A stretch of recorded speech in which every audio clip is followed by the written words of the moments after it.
예, 사랑하는 우리 할세 가족 여러분, 한 주간 더 평안하신 줄 믿습니다. 그 코로나 바이러스의 환경과 상황들 조금씩 나아지고 있는 상황이긴 하지만 또 앞으로 어떤 일이 펼쳐질지 우리가 알지 못하는 상황에서 그래도 이렇게 하나님 앞에 예배드리게 되어진 것 참으로 영광을 올려드리고 또 이 귀한 시간들이 참으로 저희들에게 큰 기쁨이 되어진 줄 압니다.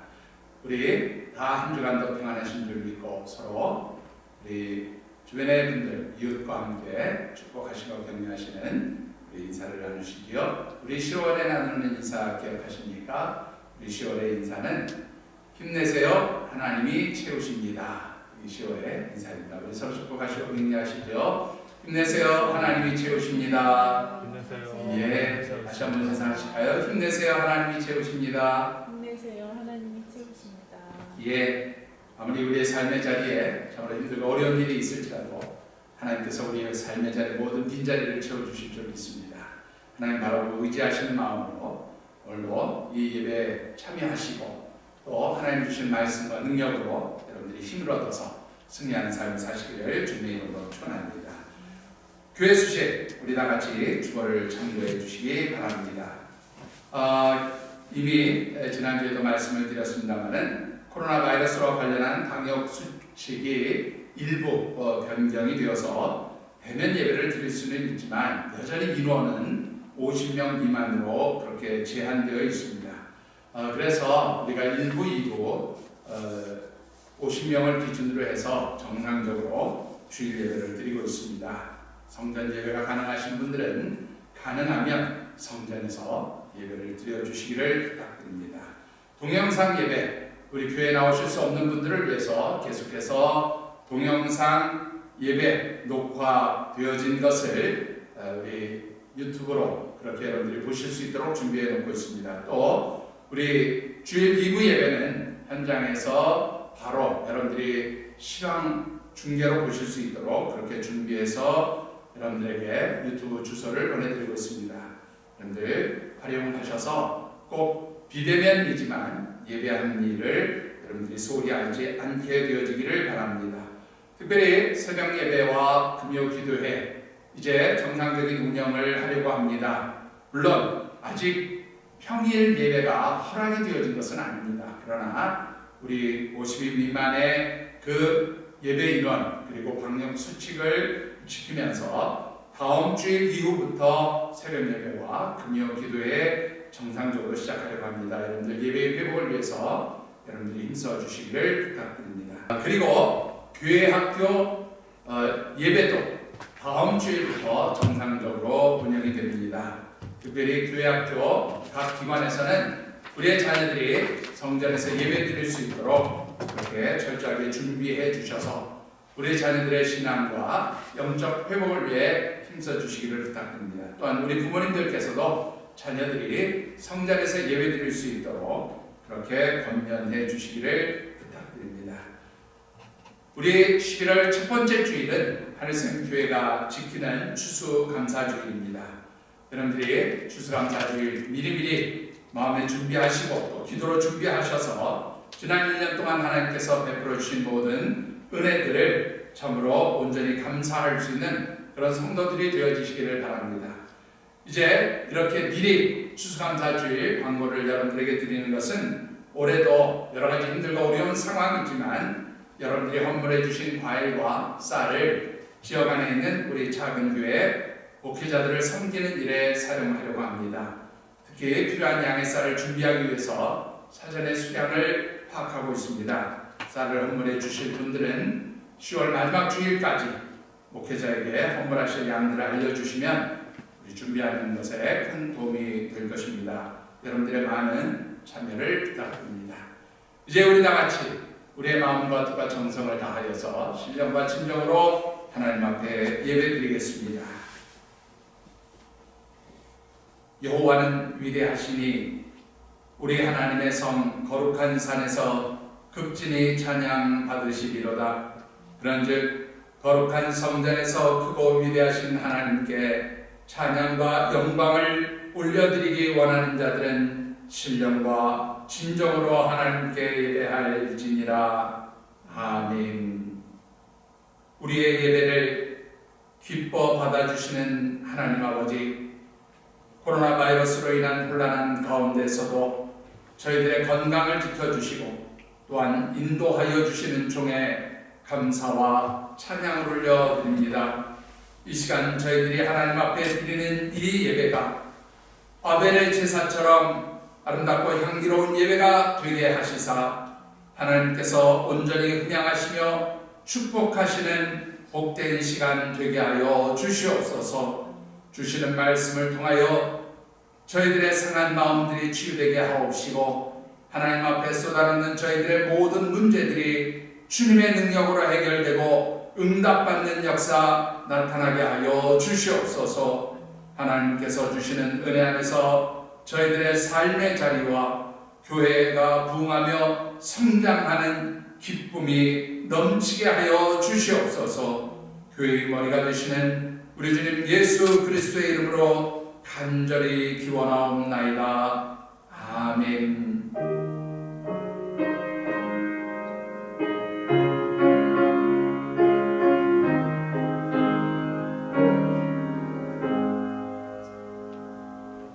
나는 전능하신 아버지 하나님 천재 창조주를 믿습니다. 나는 그의 유일하신 아들 우리 주 예수 그리스도를 믿습니다. 그는 성령으로 잉태되어 동정녀 마리아에게서 나시고 본디오 빌라도에게 고난을 받아 십자가에 못 박혀 죽으시고 장사된 지 사흘 만에 죽은 자 가운데서 다시 살아나셨으며 하늘에 오르셔 전능하신 아버지 하나님 우편에 앉아 계시다가 거기로부터 살아있는 자와 죽은 자를 심판하러 오십니다. 나는 성령을 믿으며 거룩한 공교회와 성도의 교제와 죄를 용서받는 것과 몸의 부활과 영생을 믿습니다. 아멘. 우리 다같이 찬송가 33장 찬송과 함께 찬양합니다.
앞에 돌이켜보면서 참회의 기도로 함께 기도하겠습니다.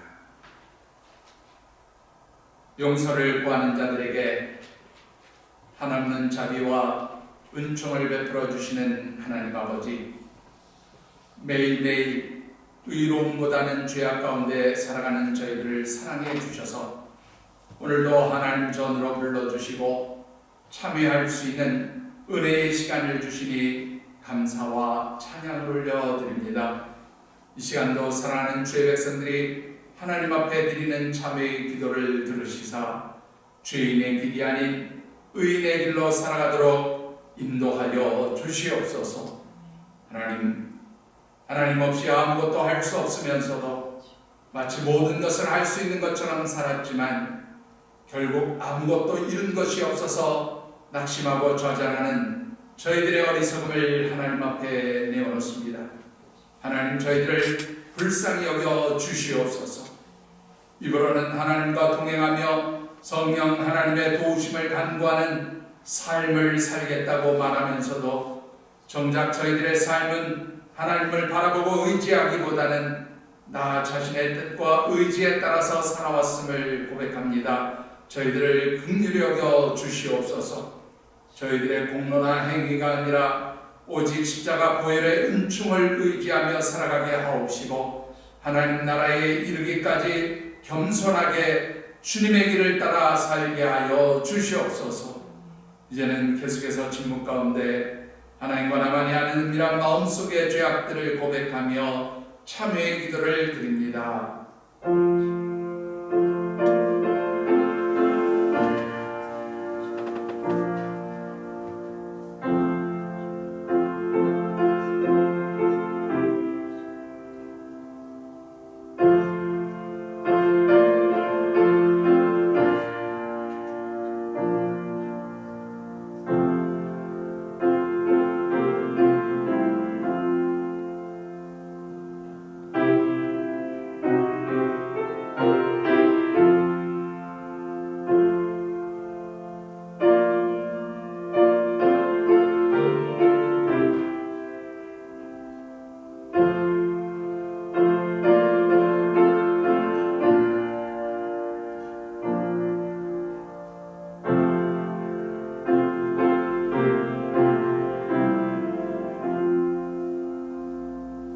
불법의 사함을 받고 죄가 가리어짐을 받는 사람들은 복이 있느니라. 그런즉 누구든지 그리스도 안에 있으면 새로운 피조물이라. 이전 것은 지나갔으니 보라 새 것이 되었도다. 아멘. 우리 다같이 찬송가 361장 찬송 함께 찬양합니다.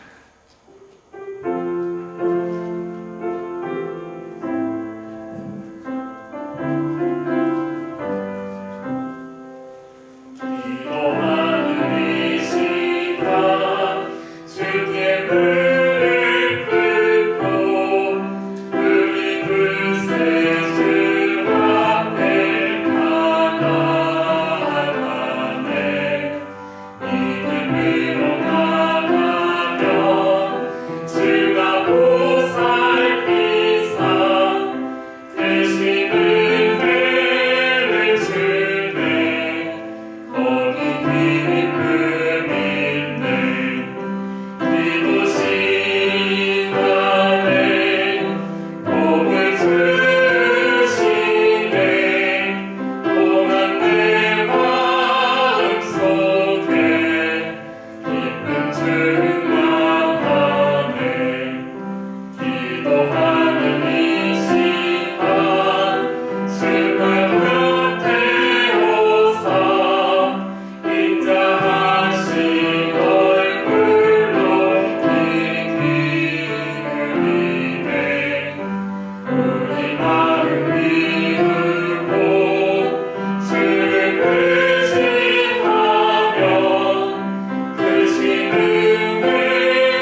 기도하겠습니다. 하늘에 계신 우리 아버지, 아버지의 이름을 거룩하게 하시며 아버지의 나라가 오게 하시며 아버지의 뜻이 하늘에서와 같이 땅에서도 이루어지게 하소서. 오늘 우리에게 일용할 양식을 주시고 우리가 우리에게 잘못한 사람을 용서하여 준 것 같이 우리 죄를 용서하여 주시고 우리를 시험에 빠지지 않게 하시고 악에서 구하소서. 나라와 권능과 영광이 영원히 아버지의 것입니다.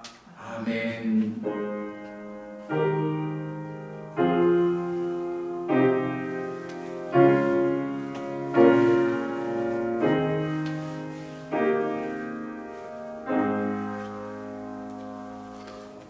이제 우리 다 같이 찬송가 630장 함께 부르시면서 하나님 앞에 봉헌예물 드리겠습니다.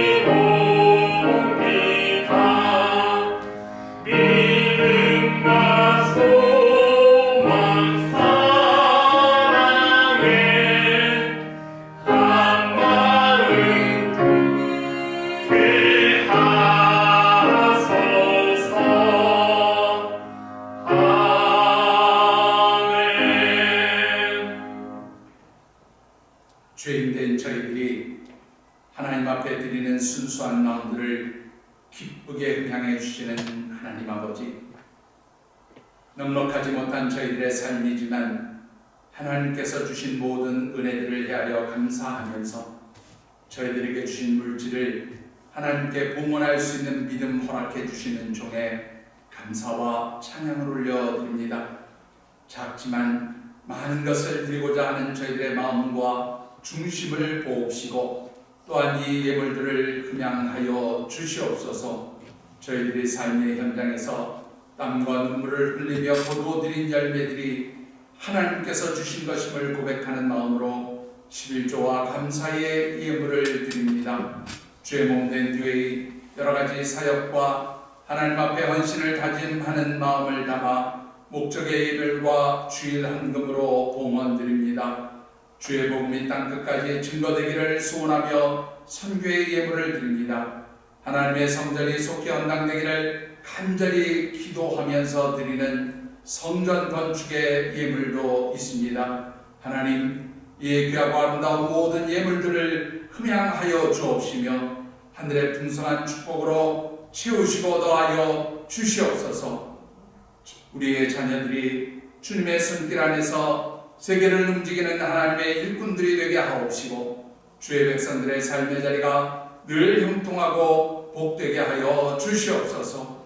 온 가족이 강건케 하옵시며 주께서 세우신 이 제단이 화주운정 이 지역 안에서 영혼 구원의 열매를 맺는 구원의 방주로서의 온전한 사명을 감당하는 기쁨도 더하게 하여 주시옵소서. 귀한 예물이 쓰이는 곳에서 오병이어의 기적과 하나님의 크신 영광 나타나게 하여 주시옵소서.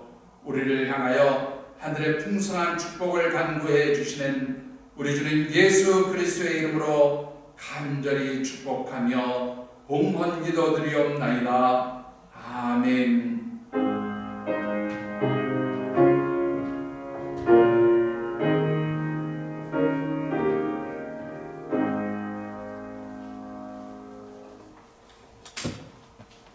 오늘 이 시간 우리에게 주시는 하나님의 말씀은 신약성경 요한복음 2장 1절로 11절까지의 말씀이 되겠습니다. 여러분들 가지신 신약성경 144면 또는 143면을 전월해서 보시면 되겠습니다. 신약성경 143면 또는 144면을 전으로 해서 참고해 보시기 바랍니다.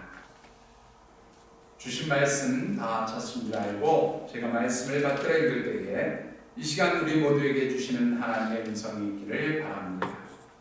사흘째 되던 날 갈릴리 가나에 혼례가 있어 예수의 어머니도 거기 계시고 예수와 그 제자들도 혼례의 청함을 받았더니 포도주가 떨어진지라 예수의 어머니가 예수에게 이르되 저들에게 포도주가 없다 하니 예수께서 이르시되 여자여 나와 무슨 상관이 있나이까 내 때가 아직 이르지 아니하였나이다. 그의 어머니가 하인들에게 이르되 너희에게 무슨 말씀을 하시는지 그대로 하라 하니라. 거기에 유대인의 정결 예식을 따라 두세 통 드는 돌 항아리 6이 놓였는지라. 예수께서 그들에게 이르시되 항아리에 물을 채우라 하신즉 아귀까지 채우니 이제는 떠서 연회장에게 갖다 주라 하심에 갖다 주었더니 연회장은 물로 된 포도주를 맛보고도 어디서 났는지 알지 못하되 물 떠온 하인들은 알더라. 연회장이 신랑을 불러 말하되 사람마다 먼저 좋은 포도주를 내고 취한 후에 낮은 것을 내거늘 그들은 지금까지 좋은 포도주를 두었도다 하니라. 예수께서 이 첫 표적을 갈릴리 가나에서 행하여 그의 영광을 나타내심에 제자들이 그를 믿으니라. 아멘. 좀 오래된 책이기는 하지만 2004년 생명의 말씀사에서 출간된 상실은 있어도 상처는 없다, 그런 책이 있습니다. 이 책은 모 의류회사의 본부장으로서 의류회사 브랜드 중에서 늘 꼴찌를 기록했던 회사를 1년 만에 10배가 넘게 성장시켰던 열정과 능력이 있는 신앙의 사람이었지만 갑작스럽게 찾아온 뇌종양이라는 질병으로 인해서 40이 채 안 된 나이에 어린 세 딸과 태중에 있는 딸을 두고 세상을 떠난 고창영 집사의 아내였던 장주연 씨가 333일간의 남편의 투영일기와 또 남편이 죽은 이후의 일들을 에세이 형식으로 쓴 글을 모아서 출간한 그런 책입니다. 믿음의 사람이었기 때문에 하나님께서 분명히 남편의 질병을 고쳐주실 것이라는 그런 희망을 안고 남편의 병상을 지켰지만 결국 남편의 죽음 앞에서 하나님을 원망했던 저자가 어떻게 절망의 자리에서 다시금 일어설 수 있는가를 아주 잘 담고 있는 그런 책입니다. 저자가 남편의 죽음 곧 상실의 자리에서 여러 가지 절망의 그러한 삶을 딛고 일어설 수 있었던 그 힘을 담담하게 고백하고 있는데요. 자, 무엇이 이 절망의 자리를 딛고 일어설 수 있던 힘이 되었을까라고 하는 것입니다. 저자는 무엇보다도 함께 하시는 하나님, 그리고 함께 신앙생활을 하며 곁을 지켜주었던 교회 안에 있는 믿음의 식구들이 참으로 절망 가운데서 다시 일어설 수 있는 힘이 되었음을 고백하고 있습니다. 여러분들 어떻습니까? 때때로 힘들고 어려울 때에 참으로 우리는 쉽게 절망하고 낙심하는 경우를 보게 되어집니다. 그런 낙심과 절망의 자리에서 여러분들을 소망으로 딛고 일어서게 만드는 힘이 무엇이라고 생각합니까? 참으로 힘들고 어려울 때에 누군가 우리와 함께 해준다는 바로 그 사실이 참으로 큰 힘이 되어짐을 보게 됩니다. 2020년 새해 벽부터 시작된 코로나 바이러스로 인해서 많은 분들이 결핍과 상실의 아픔을 겪으면서 절망하고 있음을 보게 됩니다. 이런 상실과 결핍으로 인한 절망의 자리에서 우리는 어떻게 하면 다시 회복하고 일어설 수 있는가 하는 것입니다. 하늘샘교회 창립주일에 있는 10월, 그리고 코로나 바이러스로 인해서 많은 것이 상실되고 사라져가고 있는 이때에 우리가 함께 묵상하는 주제는 땅에서의 결핍함을 하늘의 풍성함으로 채우는 교회라고 하는 주제입니다. 우리 다 같이 주제 말씀을 한번 읽어보겠습니다. 땅에서의 결핍함을 하늘의 풍성함으로 채우는 교회. 한 번만 더 우리 말씀을 읽어보실까요? 땅에서의 결핍함을 하늘의 풍성함으로 채우는 교회. 코로나 바이러스로 인해서 상실과 결핍의 시대가 되어진 오늘 이 시대를 살아가고 있는 하나님의 자녀여 성도로서 어떻게 하면 우리는 하나님께서 주시는 하늘의 풍성함을 누리며 살아갈 수 있는지, 그리고 또 어떻게 하면 상실과 결핍으로 인해서 절망하고 있는 이 세상 사람들에게 하늘의 소망을 전할 수 있는 교회가 될 수 있는지, 이런 관점에서 우리가 말씀을 묵상하고 있습니다. 그래서 지난 첫 번째 주일에는 하늘샘 교회의 19번째 생일을 맞이하면서 교회와 하나님의 자녀된 모든 성도들에게는 상실과 결핍으로 인해서 절망하고 힘들어하는 세상 사람들에게 하늘 곧 하나님께서 주시는 풍성함의 소식을 전해야 할 사명이 있음을 말씀드렸습니다.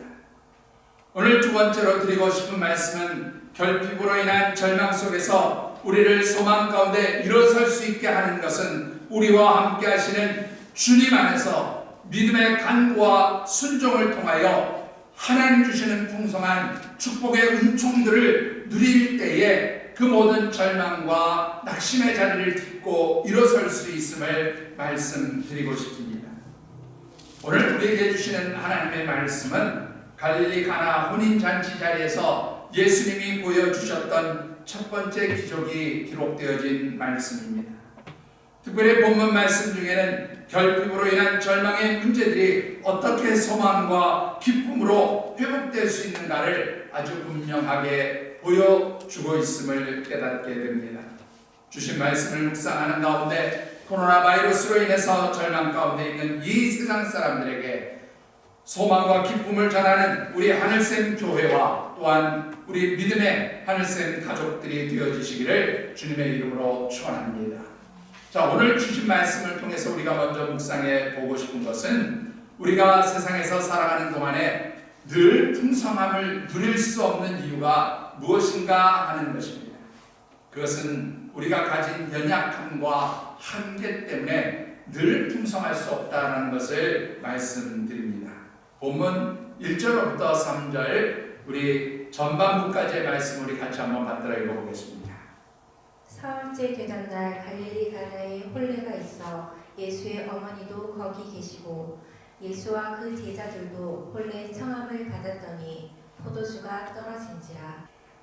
오늘 이 말씀을 보면 예수님과 예수님의 어머니 마리아가 함께 참석한 혼인 잔치집에 포도주가 다 떨어지는 아주 심각한 문제가 발생한 것을 보게 됩니다.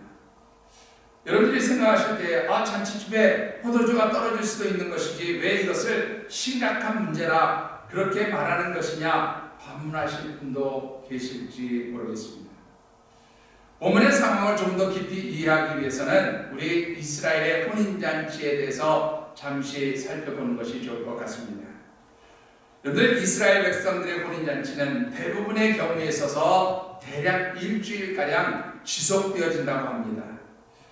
이렇게 일주일씩 혼인잔치를 지속하게 되어지는 것은 같은 마을에 사는 사람들은 물론이고 또 멀리 살고 있는 일가 친척들이 찾아와서 새 출발을 하는 신랑과 신부를 마음껏 축복할 수 있는 그런 시간이 필요하기 때문에 일주일간의 잔치를 벌이게 되어지는데, 중요한 것은 이 잔치 자리는 참으로 축제의 자리처럼 여기면서 그렇게 이 새신랑과 신부를 축복한다는 것이죠.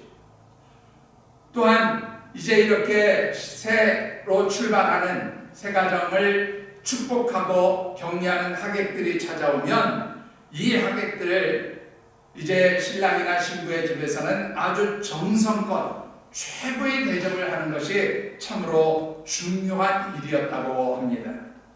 그런데 이렇게 혼인잔치를 하게 되면 특별히 목축업을 주로 하던 이스라엘 백성들에게 있어서는 주 메뉴가 당연히 뭐가 되겠어요? 양고기가 주 메뉴가 되었다고 합니다. 자, 그런데 이 양고기에서 나는 특유한 그 냄새 때문에 이스라엘 백성들은 이 양고기를 먹을 때 반드시 포도주를 음료로 그렇게 같이 사용했던 것을 보게 됩니다. 따라서 이 혼인잔치 집에서 포도주가 떨어졌다라고 하는 것은 음식은 풍성하게 준비되어 있지만 마실 물이 없었다라는 것과 마찬가지 상황이 되어진 것입니다. 그럼에도 불구하고 여러분들이 아니 그래도 그렇지 포도주가 떨어진 것이 무엇이 그리 심각한 상황일까 라고 그렇게 생각할 수도 있는데요. 우리가 이 포도주가 떨어진 것을 왜 심각하다고 이야기하는지 그것을 잠시 엿볼 수 있는 말씀이 있는데 전도서 10장 19절의 말씀을 한번 같이 봉독해 봅니다. 잔치는 희락을 위하여 베푸는 것이요 포도주는 생명을 기쁘게 하는 것이나 돈은 범사에 이용되느니라. 자, 오늘 이 말씀에 보시면 잔치는 희락 곧 기쁨을 위하여 베푸는 것이고 포도주는 생명을 기쁘게 하는 것이다 그렇게 말하고 있습니다. 여러분들 잔치라고 하는 것은 아주 중요한 즐거움의 자리인 것이죠. 그리고 이 잔치에 사용되어지는 포도주는 참으로 사람들의 생명을 기쁘게 하는 것처럼 그렇게 중요한 그러한 음료가 되었다는 것을 성경에서도 말씀하고 있음을 보게 됩니다. 그래서 네렛이라고 하는 성서 고고학자가 연구한 그런 내용을 보면 고대 근동 지방에서는 결혼식에서 지나치게 포도주가 모자라게 되어지면 그 포도주를 부족하게 준비한 가정에다가 벌금을 물리는 제도가 있었다고 하고요. 또 당시 이스라엘 랍비들의 기록을 보면 포도주가 없으면 기쁨이 없다라고 말할 정도로 이 잔치집에서는 포도주가 아주 중요한 역할을 하는 그런 음료였던 것을 보게 됩니다. 자, 그러면 여러분들이 생각할 때 그래 포도주가 그렇게 중요한 것이면 포도주가 떨어졌어? 그러면 가서 사오게 될 것이지 라고 그렇게 또한 생각할 수도 있을 것입니다. 문제는 이 이스라엘 백성들이 잔치에서 사용하는 포도주가 어디에서 쉽게 구할 수 있는 그런 음료가 아니었다라고 하는 것입니다. 대부분 이 이스라엘 백성들은 식사의 자리에서 포도주를 이제 음료로 많이 사용하고 있습니다. 따라서 일반적으로 이 이스라엘 백성들 집에는 가정마다 포도주가 어느 정도 준비되어 있다고 하는데 여러분 이 포도주가 어느 날 갑자기 하루아침에 뚝딱 만들어지는 것이 아니잖아요. 보통 포도의 열매가 수확될 때에 이제 좋은 포도를 골라서 그 포도를 가지고 포도주를 담그게 되어집니다. 무엇보다도 혼인잔치가 있게 되어지면 이 혼인잔치가 있는 집은 사전에 많은 양의 그렇게 포도를 구하게 되어집니다.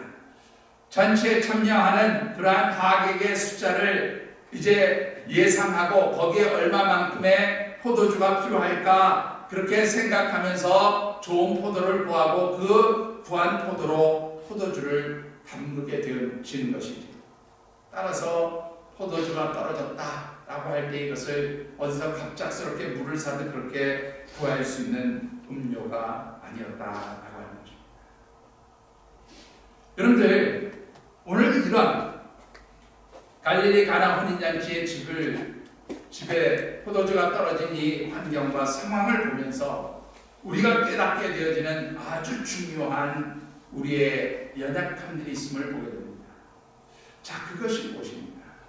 그것은 바로 우리가 풍성함을 누리지 못하게 되어지는 그러한 한계가 우리 자신에게 있다는 사실을 이 말씀은 분명하게 보여주고 있습니다. 자, 여러분들 한번 생각해 보시기요. 조금 전에도 앞서 말씀을 드렸지만 혼인잔치가 있는 집에서 예상되어지는 하객과 또 필요로 하는 포도주의 양을 생각하면서 아주 조금 못 미치게 준비를 했을까요? 아마 넉넉하게 풍성하게 나름대로 여유있게 준비한다고 그렇게 열심히 노력을 했을 것입니다. 그런데 아무리 이 잔치 집에서 넉넉하고 풍성하게 준비했을지라도 여러분들 얼마나 많은 하객이 찾아올지 또 얼마나 많은 포도주가 필요할지를 예상할 수 없는 것이 바로 우리의 한계라는 거예요. 그것은 단지 우리가 가지고 있는 예측의 범위 안에서 하는 것이지 그 이상 더 많은 필요로 있을 때에 우리는 그것을 예측할 수 있는 능력이 없다라고 하는 것입니다. 여러분들 어떻습니까? 우리가 살아가는 동안 왜 이 풍성함이 아닌 결핍과 부족함의 문제들을 당하게 되어지는 것입니다. 여러분들 살아가는 동안에 앞으로 내 삶의 자리에서 어떤 부족함, 어떤 결핍, 어떤 심각한 문제들이 발생하게 될 것을 분명히 알 수 있다면 그런 상황이 오기 전에 우리가 모든 것을 넉넉하게, 충분하게, 풍성하게 준비할 수 있지 않을까요? 그런데 우리 앞에서 찾아오는 그 모든 환경과 상황들 가운데서 어떤 부족함이 있을지, 결핍이 찾아오게 될지 우리의 능력으로 아는 것에 한계가 있다는 거예요. 그러니까 우리가 준비하는 것에는 늘 한계가 있고 부족함이 있고 모자람이 있을 수밖에 없다라고 하는 사실. 두 번째, 여러분들 우리가 풍성함을 누리지 못하게 만드는 또 하나의 요소는 우리가 가지고 있는 능력의 한계입니다. 여러분들 한번 생각해 보시지요. 그저 포도주가 손쉽게 만들어질 수 있는 것이었다면 어떻습니까? 부족할 때마다 오늘 본문에 나온 예수님의 방법처럼 쉽게 포도주를 만들어낼 수 있다면 무엇이 부족하고 모자람이 있을까요? 그러나 우리에게는 그런 능력, 그런 힘이 없다고 하는 것이죠. 이게 우리가 가지고 있는 인간의 연약함인 것입니다. 여러분들 우리가 살아가는 동안에 우리의 삶의 자리에서는 우리가 아무리 준비를 하고 대처해도 언제나 부족함이나 결핍의 문제들이 발생할 수 있다는 것을 우리가 인정한다면 그 문제들을 해결할 능력은 있느냐 하는 그런 질문을 해보시기 바랍니다. 역시 그 문제들을 해결할 수 있는 능력도 우리에게는 제한됩니다. 바로 이런 우리의 한계와 연약함들이 결국 우리의 삶의 자리에서 때때로 찾아오는 그 부족함과 결핍의 문제를 이제 발생하게 만든다라고 하는 것입니다.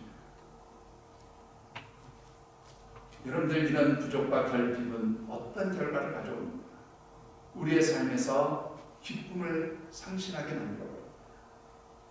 우리의 삶의 자리에서 고통을 가져오게 됩니다. 이러한 부족함과 결핍은 우리의 삶의 때때로 심각한 절망의 문제들을 발생시키기도 합니다. 이런 우리의 연약함 때문에 오는 이런 우리의 한계 때문에 찾아오는 부족함과 결핍의 문제들을 여러분들은 어떻게 해결할 수 있다고 생각하십니까?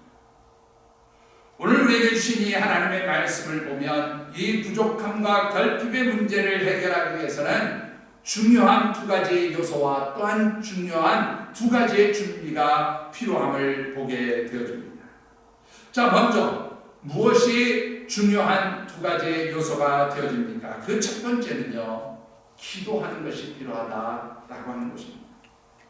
자, 오늘 이 본문의 말씀을 보면 잔치집에 포도주가 떨어지는 심각한 상황을 만나게 되었을 때에 이 문제를 해결하기 위해 나선 사람이 있음을 보게 됩니다. 자, 그 사람이 누구입니까? 본문 3절의 말씀을 우리 다시 한번 같이 받들어 읽어보겠습니다. 포도주가 떨어진지라 예수의 어머니가 예수에게 이르되 저들에게 포도주가 없다 하니. 자, 오늘 이 말씀을 보면 잔치집에 포도주가 떨어졌을 때에 아마 이 잔치집의 혼인잔치를 돕기 위해서 또 축하하기 위해서 찾아왔던 예수님의 어머니 마리아가 이 포도주가 떨어진 심각한 문제를 알게 되어진 것 같습니다. 자, 그런데 이런 문제가 발생되었음을 알았을 때에 예수님의 어머니 마리아가 이 문제를 어떻게 해결했느냐. 마리아는 이 혼인잔치의 혼주, 주인이 되어지는 사람을 불러서 왜 포도주가 포도주가 모자라게 준비했느냐 그렇게 책망하거나 야단치지 않았어요. 혼인잔치 집에서 이렇게 포도주가 모자랄 정도로 손님 곁들을 소홀히 하느냐, 또 왜 이렇게 준비를 소홀히 했느냐 불평하지도 않았어요. 예수님의 어머니 마리아는 이 포도주가 부족하고 결핍되어진 문제를 예수님께 가지고 나아갔다라는 것입니다. 그리고 예수님께 드린 단 한마디의 말은 이 잔치 자리 집에 포도주가 없다라고 하는 그 말 한마디였습니다. 여러분들, 마리아는 왜 이 포도주가 떨어진 심각한 문제를 예수님께 가져왔느냐라는 것입니다. 일부의 학자들은 예수님의 육신의 아버지가 되었던 요셉이 일찍 돌아가셨다고 그래요. 그러니까 예수의 어머니 마리아는 항상 장남이 되는 예수님과 모든 문제를 의논했기 때문에 예수님께 이 문제를 가하는 것이다 라고 그렇게 이제 해석을 하는 학자들도 있습니다만, 대부분의 학자들은 예수님께 대한 믿음이 예수님께 이 문제를 내어놓았던 것이다 라고 이야기를 하고 있습니다. 즉 예수님이 탄생할 당시에 이제 하나님의 사자를 통해서 받았던 예수님이 어떤 분이었는가, 예수님께서 이 땅에 어떤 분으로 오셨는가를 분명히 알고 있었던 예수님의 어머니 마리아는 이 문제도 우리 하나님의 아들이신 예수님께 내어놓을 때에 해결할 수 있다는 분명한 믿음이 있었기에 예수님께 포도주의 부족함을 알게 하였다라고 하는 것입니다. 그리고 분명 하나님의 아들이신 예수님께서 이 문제를 해결해 주실 것이라는 믿음이 있었기 때문이라 하는 것입니다. 여러분들은 어떻습니까? 여러분들이 살아가는 삶의 자리에서 여러 가지 부족함과 결핍의 문제가 생겨질 때에, 그래서 여러분들에게 기쁨이 사라지고 힘들고 어려운 그런 낙심과 절망의 상황들이 주어질 때에 여러분들은 그 문제를 어떤 방법으로 해결하고 계십니까? 여러분들, 우리 삶에 찾아오는 이 부족과 결핍의 문제를 해결하는 가장 좋은 방법은 하나님 앞에 기도하는 일인 줄 믿습니다. 여러분들 어떻습니까? 사람들이 살아가는 삶의 자리, 사람들이 모이는 곳에는 어느 곳에나 결핍과 부족함이 있을 수밖에 없어요. 앞서도 말씀드렸지만 그것은 우리들이 가지고 있는 한계와 연약함 때문에 나타나는 전형적인 현상들이라 하는 것입니다. 그것은 우리의 삶의 자리뿐만 아니라 신앙 공동체 안에서도 늘 사람들이 모이는 곳이기에 부족함과 모자람이 있어요. 그래서 찾아오는 어려움들이 있다라는 것입니다. 그런데 이러한 문제들이 찾아올 때에 이것을 가장 지혜롭게 해결하는 방법은 바로 기도하는 일이라 하는 것입니다. 사랑하는 성도 여러분, 예수님의 어머니 마리아가 예수님께 모든 문제를 가지고 나온 것처럼 여러분들이 현재 당하고 있는 모든 결핍과 상실의 문제들을 하나님 앞에 내어놓고 기도할 수 있게 되기를 주님의 이름으로 축원합니다.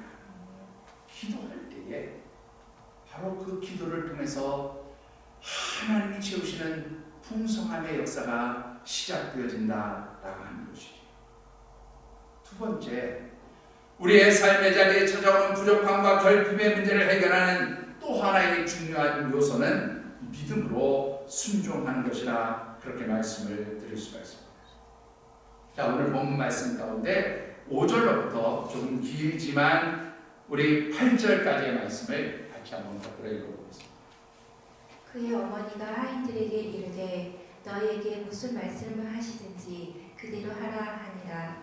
거기에 유대인이 정결 예식을 따라 두세 통 드는 돌 항아리 6이 놓였는지라. 예수께서 그들에게 이르시되 항아리에 물을 채우라 하신즉 아귀까지 채우니 이제는 떠서 여미장에게 갖다 주라 하시매 갖다 주었더니. 자, 오늘 이 말씀을 보면 예수님께 이제 포도주가 떨어졌다는 심각한 문제를 알린 예수님의 어머니 마리아는 하인들을 불러서 예수님이 무엇라 말씀하시는지 그대로 순종하라, 그대로 하라, 그렇게 당부하는 것을 보게 됩니다. 자, 여러분들 오늘 이런 예수님의 어머니 마리아의 당부가 있은 뒤에 예수님께서 이 혼인잔치집에서 일을 하는 하인들에게 규례에 따라 마당에 놓여진 항아리에다가 이제 물을 가득 채우라, 그렇게 말씀한 것을 보게 됩니다. 그런데 오늘 본문에서 규례에 따라 둔 그 항아리는요, 보통 이스라엘 백성들이 밖에 나갔다가 외출했다가 집으로 돌아오게 되어지면 이제 그 건조한 땅에서 일어나는 여러 가지 그 흙먼지 같은 그런 먼지들을 깨끗하게 닦고 이제 집 안으로 들어가는 그런 정결 예법을 위해서 그 씻는 물을 준비해 둔 그런 항아리였습니다. 그야말로 식수를 담는 그런 아주 최고급 주전자나 음료를 담아두는 그런 항아리가 아니고요. 보통 우리가 허대물, 마시지는 못하지만 그저 씻을 수 있는 그런 물을 담아두는 항아리였습니다. 어쩌면 물이 귀한 이스라엘 땅에서 아마 우기에 내리는 빗물을 받아두는 그런 항아리였을지도 모릅니다. 그런데 예수님께서 이 항아리에 물을 담으라고 그렇게 말씀하신 것입니다. 여러분들, 이 항아리는 어느 정도의 크기였을까요? 여기 보니까 그 두세 통의 액체가 들어가는 분량의 항아리였던 것으로 보여집니다. 여러분들, 이 통이라고 하는 단어를 헬라어 성경에 보니까 메트레타스라고 하는 단어를 써요. 근데 이 메트레타스라고 하는 단어는 뭐냐면 한 통이라고 하는 이 단어는 약 40리터 정도를 의미하고 있어요. 그러니까 이 돌 항아리는 대략 한 80에서 100리터 정도 들어가는 그러한 항아리였을 것이라 그렇게 추정을 하고요. 주경학자 바클레이는 한 항아리가 대략 30갤런 정도라고 그렇게 이야기합니다. 이 1갤런이 대략 3.7리터 정도 되니까요. 이제 30갤런짜리 6개의 돌 항아리가 있었다면 180갤런이고요. 이것을 이제 물의 양으로 따지면 대략 한 680리터 정도가 되거든요. 여러분들, 우리 생수통 있죠. 배달되어지는 생수통을 받아 이렇게 드시는 분들은 이 생수통 사이즈 잘 아시죠? 대략 한 18리터 정도 됩니다. 28리터 정도 되는 생수통으로 따지면 36개의 분량을 이제 물로 채워야 하는 그런 일이 있었다는 것이죠. 그런데 이 물이 귀한 이스라엘 땅에서 이 정도의 물을 구해다가 채우는 일이 정말 쉽지 않은 일이었을 것입니다. 학자들은 이 가정이 아주 부유한 집안이어서 집안에 우물이 있었던 것은 아닐 것으로 이렇게 보고 있습니다. 아마 마을에서 공동으로 사용하는 그런 우물에 가서 물을 들여다가 채워야 하는 그러한 수고가 필요했을 것이라고 그렇게 이야기합니다. 더욱이 작은 양이 아니고요. 여러분들, 생수통 38개의 분량, 여러분들 쉽지 않은 일이지요. 이 정도의 물을 채우는데 특별히 정결 예식에 쓰는 물을 저장했던 이 항아리, 아마 잔치자리로 인해서 이미 다 비워진 상태였을지도 모릅니다. 아니면 또 새롭게 올 손님을 위해서 그 항아리를 채워놓았을지도 몰라요. 그런데 어쨌든 예수님께서는 이 돌 항아리, 거기에 무엇이 채워져 있든지 그것을 다 비우고 어떻게 해요? 거기에 새로운 물을, 깨끗한 물을 채우라고 그렇게 말씀하신 것입니다. 여러분들, 지금 심각한 상황은 무엇입니까? 지금은 잔치 자리에 포도주를 해결하는 것이 심각한 문제이지 정결 예식에 필요한 그 항아리에 물을 채우는 것이 필요한 것이 아니라 하는 것이에요. 대부분의 손님들은 이미 정결 예식을 치르고 깨끗하게 손, 발 닦고 그 잔치 자리에 참여했을 것이기 때문입니다. 또한 오늘 이 본문에서 말하는 하인들은요, 헬라어 원문에 보니까는 디아코노스라고 하는 단어를 쓰고 있어요. 종이나 노예를 의미하는 것이 아니라 그야말로 봉사하는 사람들의 이웃이나 친척들 가운데서 잔치를 돕기 위해서 자발적으로 참여한 그런 사람들이었어요. 그러니까 이런 사람들이 누가 뭐 이렇게 해라 저렇게 해라 명령을 하면 물론 혼인잔치의 주인이 이렇게 부탁하고 이야기하는 것은 뭐 당연히 들어주겠지만 주인이 아닌 객이 와서 뭐 이렇게 하라 저렇게 하라 그것을 들어줄 어떤 의무나 책임도 없는 사람들이었어요. 하기 싫으면 하지 않아도 되는 일이었다는 것이죠. 그런데 이들은 예수님의 말씀에 어떻게 해요? 그 약 700m 가까운 돌 항아리에 물을 채우는 일을 열심히 했다. 여러분들 뿐만 아니라 이 물을 예수님께서 연회장에 가져다 주라 그렇게 말씀하셨을 때에 그것 역시 순종했다. 여러분들 한번 생각해 보십시오. 오늘 본문에서 보면 우리 9절 말씀을 잠시 참고해 볼 때에 특별히 이제 이 연회장에 포도주가 부족했고 그래서 그 물을 떠다 주었을 때 사람들의 반응이 10절에 기록되어 있어요. 그런데 이 말씀을 보면 뭐라고 얘기합니까? 대부분 사람들이 취하기 전에는 좋은 포도주를 내었다가 나중에는 질이 좋지 않은 포도주를 내는 것이 일반적인데 좋은 포도주를 가져왔다고 이렇게 칭찬하는 것을 보게 됩니다. 여러분들 여기서 우리가 한 가지 알 수 있는 것이 있고요. 그것이 무엇입니까? 만일 이 물을 가져다 주었는데 이 물이 예수님의 능력으로 포도주가 되어지지 않았다. 포도주로 변화되지 않았다면 어떤 일이 벌어졌을까요? 아마 잔치자리에 큰 소란과 불평과 주인을 향한 비난이 쏟아졌을 것입니다. 그런데 이 놀라운 풍성함의 역사는 누구를 통해서 이루어졌습니까? 물론 예수님의 어머니 마리아가 예수님께 기도하는 그러한 일로부터 시작이 되었어요. 그런데 여기에 한 가지 더 중요한 것이 무엇이냐면 기도함과 함께 예수님의 명령에 따라서 순종하는 그런 삶이 있었다. 내 이성과 내 지식으로 내가 생각하고 판단하기에 참으로 이해할 수 없는 일이지만 주님이 말씀하실 때 순종했다. 이 순종함의 역사가 바로 풍성함의 기적을 가져오게 되었다는 것이죠. 어떤 학자는요 이렇게 얘기합니다. 돌 항아리에 있었을 그 순간에도 물은 포도주가 되지 않았을지도 모릅니다.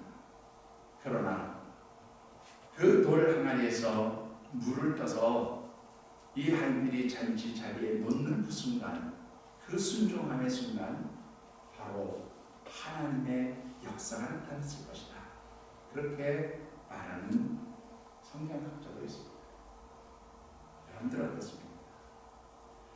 우리의 삶에 있어서 부족한 모자람을 채우는 참으로 가장 중요한 그러한 비결, 그 중요한 요소가 무엇입니까? 기도와 함께 그것은 말씀에 순종하는 일인 줄 믿습니다. 여러분들, 오늘 하나님께서 여러분들에게 무엇을 원하십니까? 오늘 우리 주님의 말씀을 통해서 여러분들에게 여러분들의 부족함을 채우기 위해서 무엇을 주님이 명령하고 말씀하십니까? 그 명령, 그 말씀에 순종할 수 있는 믿음의 사람들이 되어지시기를 주의 이름으로 축원합니다. 이 순종함 역시 여러분들 믿음이 전제되고 주님께 대한 믿음이 있었기에 순종할 수 있습니다. 여러분들 우리의 부족함과 결핍의 문제를 해결하는 두 가지 기도와 믿음의 순종이 있었다면 또한 준비해야 될 것 두 가지가 있었음을 보게 됩니다. 그것은 무엇일까요? 그 첫 번째는요, 비워지는 것이 중요했다. 여러분들 본문 우리 10절의 말씀을 다시 한번 받들어 보겠습니다. 예수께서 그들에게 이르시되 항아리에 물을 채우라 하신즉 아기까지 채우니. 자, 여러분들 앞서 말씀을 드린 대로 이 돌 항아리에 주님이 물을 채우라는 말씀하셨어요. 두 가지의 상황을 우리가 다 상상해 볼 수 있습니다. 앞에서도 말씀을 드렸지만 아직도 그 돌 항아리에 뒤에 오는 하객들을 위해서 손이나 발을 씻을 수 있는 물이 담겨져 있었던 상황일 수도 있고요. 아니면 이미 다 그 물을 사용해서 비워진 상황일 수도 있습니다. 어떠한 상황이든지 주님께서 그 항아리에 물을 채우라고 말씀하실 때 그 물은 아마 음료로서 마실 수 있는 그러한 물을 채우라고 하신 것이었습니다. 그렇게 우리가 생각해 볼 수 있습니다. 그렇다면 이 허들의 물이 아니라 마실 수 있는 물을 채우기 위해서는 여러분들 어떻습니까? 그 항아리가 먼저 비워져 있었어야 한다는 것이죠. 여러분들 우리의 부족함, 우리의 결핍, 이 부족함과 결핍이 있을 때 하나님의 풍성한 채우심의 역사가 시작되어진다는 바로 그 사실을 여러분들이 잊지 않게 되기를 바랍니다. 여러분들 때때로 우리의 삶의 자리에 부족함이 있습니까? 결핍이 있습니까? 그렇다면 이 결핍과 부족함 때문에 불평하고 원망하고 낙심하고 절망하는 것이 아니라 이 부족함과 결핍이 바로 하나님의 풍성함이 시작되어지는 그러한 자리가 되어진다는 것을 여러분들이 잊지 않기를 바랍니다. 여러분들 열왕기하 4장 3절과 4절의 말씀을 같이 한번 보시죠. 이르되 너는 밖에 나가서 모든 이웃에게 그 그릇을 빌리라. 빈 그릇을 빌리되 조금 빌리지 말고 너는 네 두 아들과 함께 들어가서 문을 닫고 그 모든 그릇에 기름을 부어서 차는 대로 옮겨 놓으라 하니라. 자, 여러분들 이 말씀 무슨 내용인지 아시죠? 한 선지자의 생도가 죽게 됨으로 인해서 그 가족들이 아주 경제적으로 힘들고 어려운 일들을 당하게 됩니다. 그래서 그 선지자 생도의 아내가 이제 엘리사에게 찾아와서 요청을 합니다. 우리가 이러이러한 어려움을 당했습니다. 이런 경제적 결핍, 궁핍의 문제를 만나고 이로 인해서 우리의 자녀들까지 이제 종으로 팔려가게 되었습니다. 그럴 때에 엘리사가 이 선지자 생도의 아내에게 명령한 것이 무엇입니까? 빈 그릇을 빌리라. 빈 그릇을 준비하라. 조금 준비하지 말고 할 수 있는 한 많이 이 빈 그릇을 준비하라고 그렇게 부탁하는 것을 보게 됩니다. 여러분들 비워져야 하나님의 풍성하게 채우시는 역사가 시작되어진다는 바로 그 사실을 여러분들이 잊지 않게 되기를 바랍니다. 여러분들 하나님의 풍성함이 시작되기 위해서는 세상 것으로 가득 채워놨던 우리의 그러한 삶의 자리가 비워져야 하는 것이죠. 이 비움이 바로 하나님의 채우심의 역사가 시작되어지는 바로 그 자리가 되어지는 것입니다. 두 번째로 준비해야 될 것이 무엇입니까? 채워짐의 시간을 기다려야 한다는 거예요. 여러분들 오늘 이 본문 말씀에 보면 예수님께서 그 돌 항아리 6을 아구까지 가득 채우라 그렇게 말씀합니다. 얼마나 시간이 걸렸을까요? 이 돌 항아리 6을 채우는 시간. 멀리 있는 공동 마을 우물까지 가서 마을의 공동 우물까지 가서 물을 길어다가 이 돌 항아리 6개를 채우는 시간 얼마나 걸렸을까요? 아마 적지 않은 시간이 걸렸을 것이라고 그렇게 생각이 되어집니다. 많은 사람들의 수고도 있었을 것이라 생각되어집니다. 자, 그런데 여러분들 채워지고 난 뒤에 주님이 말씀하셨다. 주님이 역사하셨다. 여러분들 어떻습니까? 보통 앞서서 말씀드린 대로 우리에게 정말로 부족함이 있어요. 결핍의 문제가 있어요. 그래서 여러분들 어떻습니까? 하나님께 기도합니다. 하나님, 제게 이런 결핍의 문제가 있습니다. 하나님, 이렇게 어려움이 있습니다. 그래서 또 하나님 주신 말씀을 듣고 순종했어요. 그런데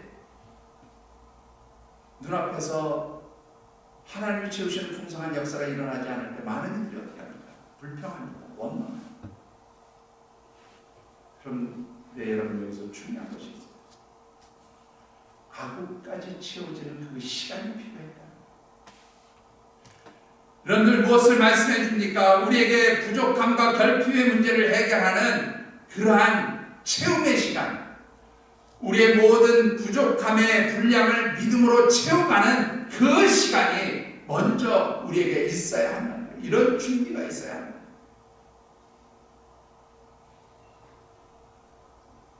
여러분들 믿음의 분량으로 채우는, 그래서 믿음의 역사가 시작되어질 수 있는 그 시간을 여러분들 기다릴 줄 아는 지혜자들이 되어주시기를 주님으로 축원합니다. 바로 이 두 가지의 준비, 비움과 또 하나님이 원하시는 분량이 채워지기까지의 기다림이 우리에게 준비되어 있을 때에 바로 또 하나의 하나님의 역사가 시작되어진다 하는 것입니다. 여러분들 우리의 준비 곧 비움과 채움의 그 분량, 필요한 분량이 채워지는 시간에 그 기다림, 그리고 우리 주님 앞에 아뢰는 기도와 또한 그 주님의 말씀에 순종하는 믿음의 역사가 조화를 이루게 될 때에 하나님 우리에게 주시는 축복의 역사가 무엇입니까? 본문 우리 10절과 11절의 말씀을 같이 한번 받들어 읽어보겠습니다. 마르되 사람마다 먼저 좋은 포도주를 내고 취한 후에 낮은 것을 내거늘 그대는 지금까지 좋은 포도주를 두었도다 하니라.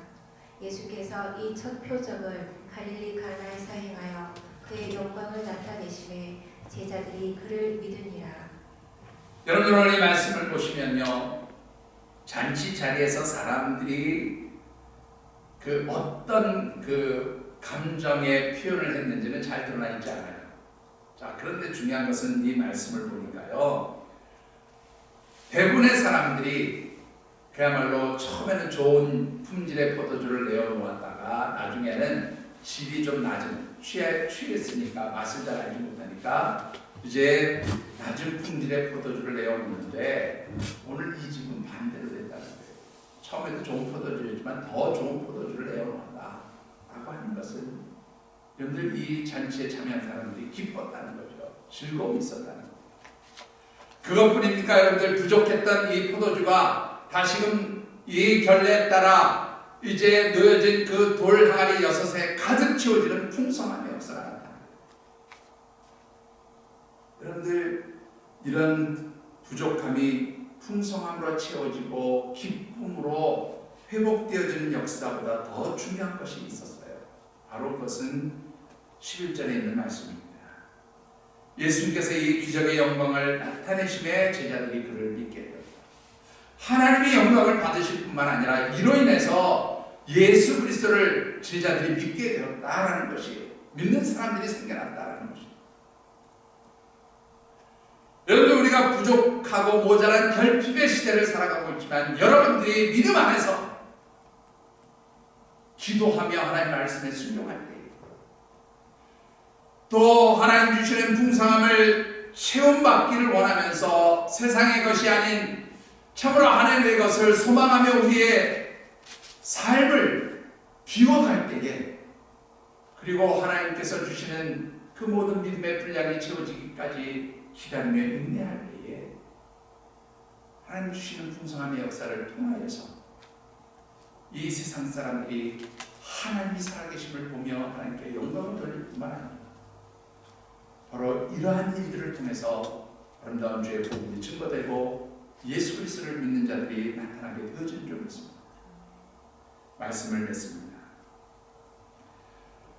영락교회를 개척하신 우리 한경지 목사님, 이미 이제는 천국에 계신 목사님이신데요, 이 한경지 목사님이 생전에 들려주셨던 간증 한 자락을 이야기하고 싶습니다.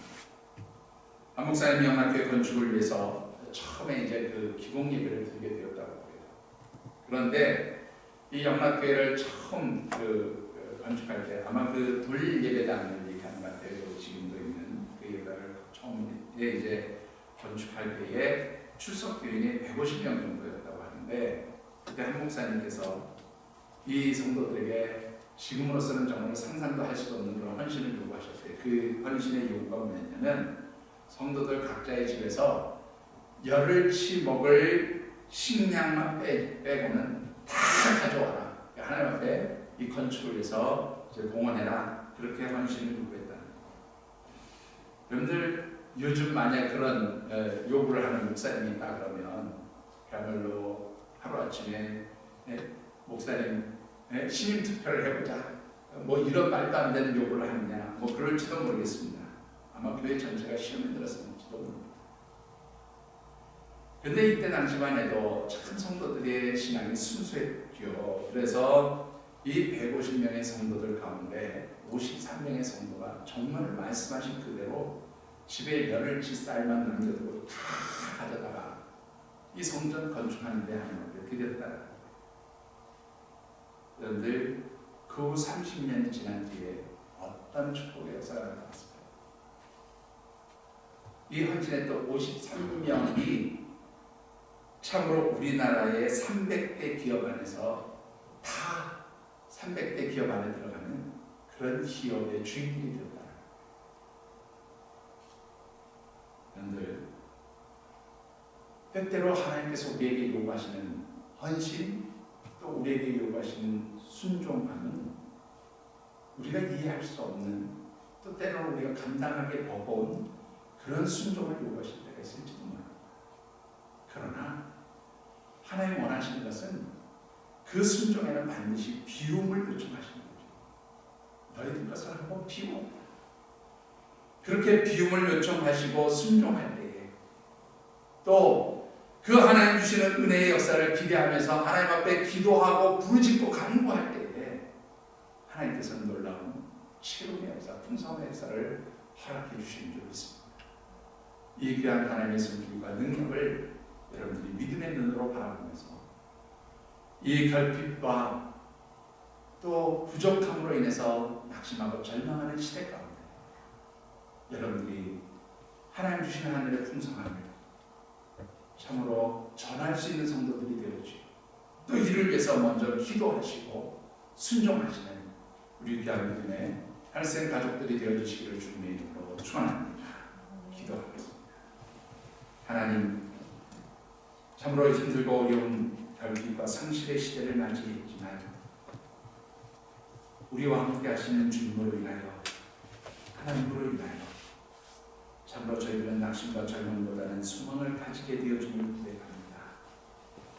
이제 우리 삶에 필요한 모든 결핍의 문제들, 부족함의 문제들을 아시는 하나님 앞에 기도할 때에, 하나님 앞에 부르짖을 때에 우리와 함께 하시는 주님의 그 능력으로 인하여 이제 하나님이 풍성히 채우시는 역사가 나타나게 하시고 또한 그렇게 참으로 우리에게 풍성함을 주시는 주님의 말씀에 순종함으로 말미암아 하나님의 기적을 이루어가는 아름다운 믿음의 할생 가족들이 되게 하여 주시옵소서. 무엇보다도 이러한 주님의 풍성하게 채우시는 은혜의 역사를 우리가 이루기 위해서 먼저 세상 것으로 채워진 저희들의 심령이 비워지게 하시고 또한 우리의 모든 믿음의 분량들이 채워지기까지 기다리시는 그 하나님의 시간과 때를 기다릴 줄 아는 영적 지혜도 허락하여 주시옵소서. 그리하여서 참으로 하나님 주시는 은혜 안에서 저희들의 삶의 자리가 풍성함이 되게 하시고 또 이 풍성함을 하나님 알지 못하는 이웃들에게 증거하며 전하는 우리 귀한 믿음의 가족들 한센 교회가 되도록 축복하여 주시옵소서. 하나님 도우시며 함께 하시기를 간절히 소망하며 이제는 성부, 성자, 성령 하나님의 인도하시고 교통하시는 은총의 역사가 결핍과 성실의 시대를 살아가지만 우리와 함께 하시는 주님을 향한 믿음을 가지고 기도하며 또한 말씀 안에서 순종하면서 하나님의 때를 기다리고 또 비움을 통하여 체험의 역사를 누리기 원하며 삶의 자리로 나간 모든 주의 백성들과 이들의 가정과 격려하는 격 땀 흘려 일하는 직장과 일터 선물로 주신 날인데 연로하신 부모님 또한 주께서 피로 값주고 세우신 이 한센 재단과 우리 교회가 꿈꾸고 소망하는 여러 가지 사역 비전들 위해 그리고 하나님의 백성들이 살아가는 모든 삶의 자리와 발걸음 위에 코로나 바이러스로 인하여 두려워하고 낙심하고 절망하는 온 세상 모든 영혼들 그 머리 위에 늘 함께 하시기를 간절히 축원하여지이다. 아멘.